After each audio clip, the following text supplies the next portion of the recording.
அனைவருக்கும் வணக்கம். திராவிட முன்னேற்ற கழகத்தில் ஓபிஎஸ் அவர்கள் இணைஞ்சிருக்காப்புல மிக்க மகிழ்ச்சின. அதுவும் இல்லாமல் திராவிட முன்னேற்ற கழகத்தின் சார்பாக நல்ல ஒரு வரவேற்பு கொடுத்துருக்காங்க. திராவிட முன்னேற்ற கழகத்தில் இருக்க அண்ணன் சேகர் பாபு அவர்கள்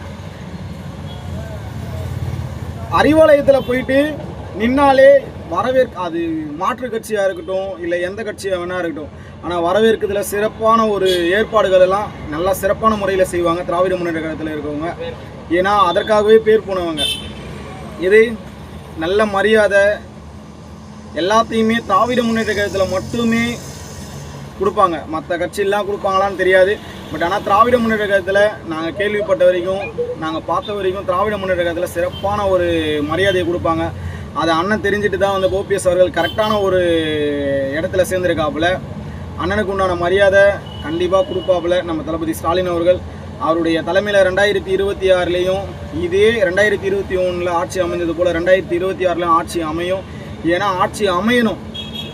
234 தொகுதியிலையுமே திராவிட முன்னேற்ற கழகத்துடைய சட்டமன்ற உறுப்பினர்கள் மட்டுமே இருக்கணும்.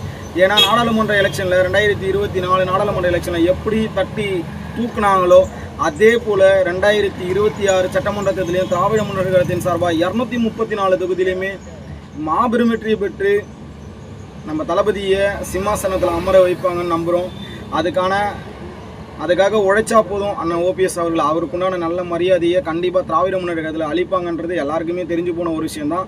அதுவும் இல்லாமல் அண்ணனுக்கே நல்லா தெரியும் எங்கே போனால் நல்ல மரியாதை கொடுப்பாங்கன்னு சொல்லிட்டு. அதனால தான் திராவிட முன்னேற்ற கழகத்தில் அண்ணன் கரெக்டான ஒரு பாதையை நோக்கி வந்திருக்காப்புல. இனி அவருடைய அரசியல் பயணம் நல்லபடியாக அமையணும்னு சொல்லி